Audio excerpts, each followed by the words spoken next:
Hey ladies and gentlemen, welcome back to the channel. As always, it is Nick here, back with your daily crypto news and analysis. And today we're going to be talking about Stellar Lumens, aka XLM. And before we jump on into this video, I do want to ask all of you out there, if you guys please leave a like on the video. It does help the YouTube algorithm greatly, and of course I always appreciate that. Now with that being said, let's just dive in and let's start off with a few things. So one of the biggest things that I've been looking at around crypto is specifically the long-term game here. Short-term, I do think that we might have a little bit of volatility in the market, but for the most part, I do believe that we are gearing up for a pretty big rest of the year. I think that the last couple months of the year is going to be pretty exciting. Obviously, in 2024, we have the halving. There's a lot to look forward to, especially going forward on in time. But also, I have been heavily focused on the events that have been happening around a few things. We have, Swift with Chainlink. We have some big initiatives from the DTCC. We have things happening around derivatives. We have so much going on around crypto, and I really do think it solidifies our thought process when it comes to a lot of these tokens, which is, we are extremely early. Let it be known that, over the course of the next couple of years, tokenization, digitalization, it's going to ramp up. Things are accelerating now. Things are moving pretty quickly. Some of the most bullish assets in the space are still heavily overlooked. XLM is one that really kind of gets overlooked when it comes to XRP and a few other assets. But very similar to XDC, I really kind of look at these assets as, long-term incredible opportunities. And we could speculate all day long on the connections with XLM and other companies and things like that. But at the end of the day, I'm very bullish on XLM simply because I think that this is a gateway for retail adoption, mass retail adoption. There's some great initiatives on the institutional grade sector side of things as well. And even when we look at price action, we're talking about XRP and XLM. They both follow each other very closely. And, if we're talking about XRP, I believe that XRP is also going to have an absolutely incredible time in the market.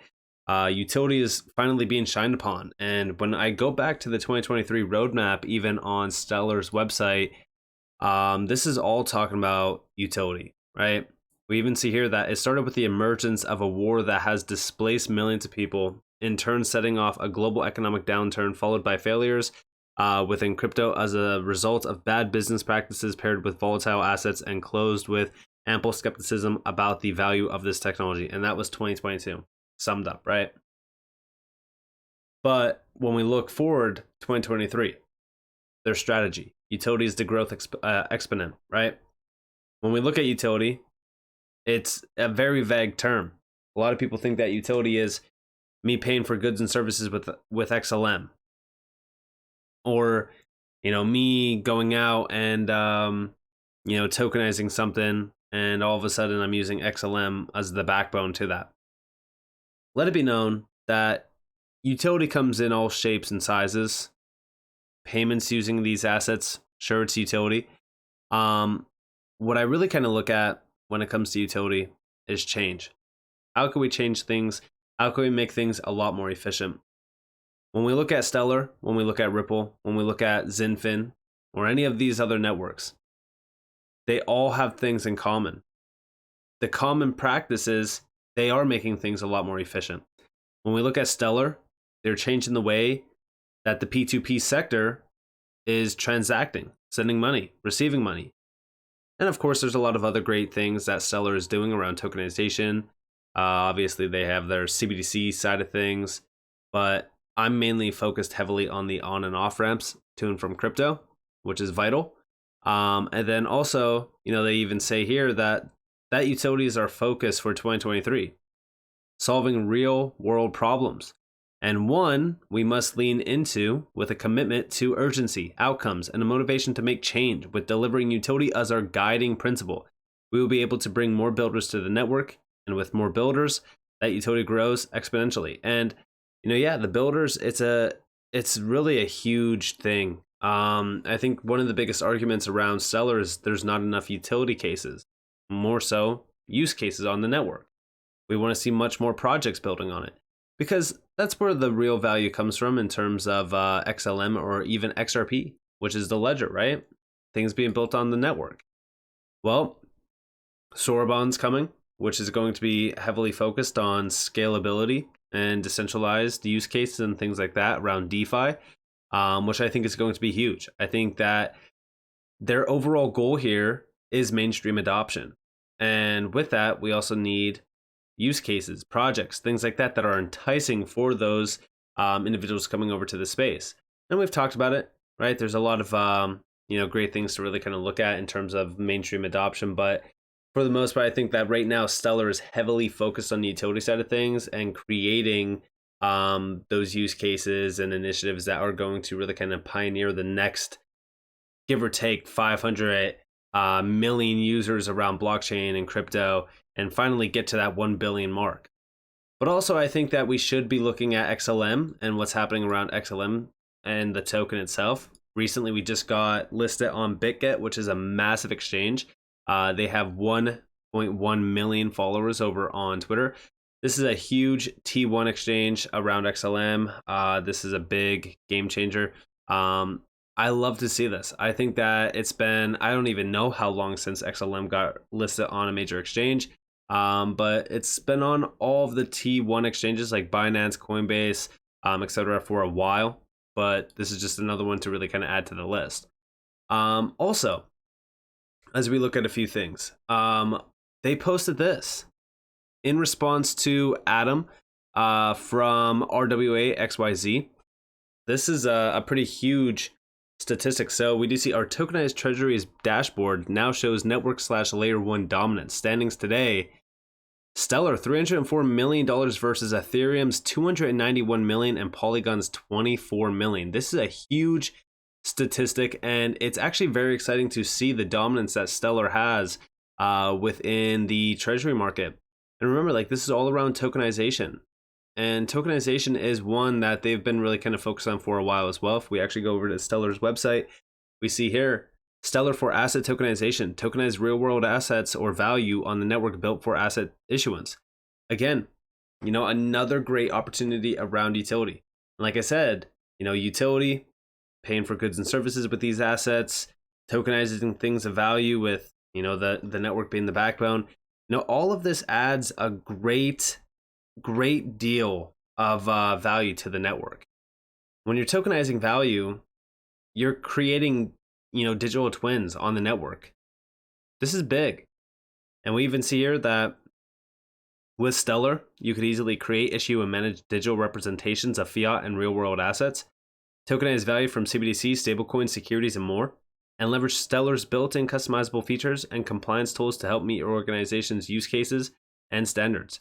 Again, as we really kind of look at the world, it is changing, it is evolving. One thing that I've always said on this channel is that everything of value will be tokenized. And I really think that the main leaders around asset tokenization are going to be the networks that have been around for a while, right? They've been, tested heavily. They're true. You could trust them, right? And Stellar is one of them. And I think that, along with Stellar, we also have the XRP Ledger. We also have, Hedera, Casper, Zinfin. Even Zinfin recently with US Treasuries, tokenization of it. This is where utility really kind of is becoming a big deal. 2023 has been the year for utility. 2023 has been the year for tokenization as well. One thing that I've mentioned on this channel quite a bit is tokenization is now a spotlighted term. Almost everyone is looking at tokenization.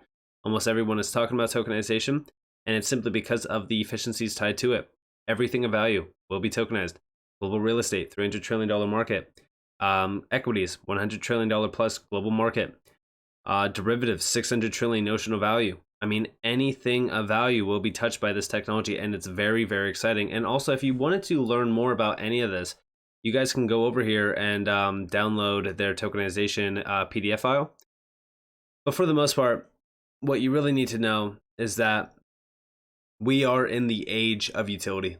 And I really do think that 2023, just like Stellar is really kind of talking about over here, like, utility is the focus. I think that as we really kind of look at this year versus 2022, yes, speed bumps in the road, obstacles in the way, they're being broken, right? We're getting past it. I really do think that 2023 has been, full focus on utility, full focus on the value side of things. And again, like even if we look at central banks, we know central banks are working with a lot of these major projects on CBDC initiatives, stablecoin initiatives. Stablecoins obviously a big thing as well. Um, the world is changing, right? Like they're talking about CBDCs. Over 130 countries are now looking into CBDCs. 93% of central banks are already experimenting. This is not, a conspiracy theory. It's not something that, we're going to stop now. At this point in time, the global monetary system that we know of today is changing rapidly as well. A lot of the recent events around BRICS and things like that are streamlining that. They're accelerating the push towards this new monetary system where it's going to be heavily dominated by a lot of these tokens. And like I said, when we look at XLM, we look at XRP, we look at XDC, we're so focused on how are they competing with each other? How is one better than the other? When I think that we should be looking at how could they complement each other. I've always talked about Stellar in the way of, it is for P2P. When you go over to the on and off ramps, there's a massive exposure to Stellar through on and off ramps. And this is more so for P2P, how you could send money to your family on the low, right? Like for a much cheaper price. And they have been a leader around this with MoneyGram. But also when we look at Ripple with XRP, it's like, okay, well, what are they doing? Well, it's more so for B2B, financial institutional grade payments and things like that. But then also we have Stellar for cross-border payments. Again, another big thing is that there's so much money here. So even if they are competing, right? Say for so Stellar is competing with Ripple, they're whatever. There's so much money here that I just don't even think it matters, right? Because, the cross-border payment sector, and when we're talking about roughly $250 trillion by 2027, currently sitting at 156 trillion. I mean, that's a large amount of money, right? It's a huge market. But I still think that Stellar is heavily focused on the P2P side of things when it comes to cross-border payments. And I think that we're getting there. I think we're getting to the point where, a lot of great use cases are coming over to the Stellar ecosystem. One of the biggest ones that we've seen recently was AirTime. I hope that I'm saying this name correctly, AirTime or AirTM. This one was a pretty big one, right? This is another real world use case happening on Stellar, and this is heavily focused on cross-border payments. We are thrilled to announce our groundbreaking transition to USDC on Stellar. The first crucial step aims to provide enterprises with unparalleled access to the cutting-edge infrastructure of Web 3.0 for cross-border payments. And we even see down here that, with the shift to USDC, Circle's fully reserved digital dollar, AirTM empowers enterprises with a host of exceptional benefits, setting a new standard in the payments industry. This transition opens doors to globally interconnected ecosystems, ensuring swift and efficient cross-border transactions for our valued clients. All of this, like this is, I don't think people realize, and by the way, this is a huge organization, over 178,000 followers. Definitely go check their website out if you guys haven't already. They have some pretty large connections. It's a huge brand. But I don't think people realize that things are changing rapidly around the enterprise grade sector, the retail sector, the institutional grade sector. Like anything and everything around us will soon be on digital rails. And I think that 2023 really kind of put things into supercharged mode where we're moving pretty quick.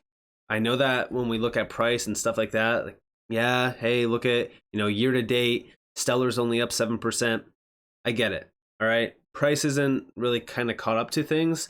But I want you guys to understand that this technology is moving extremely fast in terms of adoption, standardization, regulations. They want to go live with it. There's just a few things that they still need to get past in terms of obstacles. ISO 222 is the standardization, the harmonization of standards. Interoperability still needs to be solved heavily with, of course, we talked about Quant. Chainlink is doing some pretty great things on that front.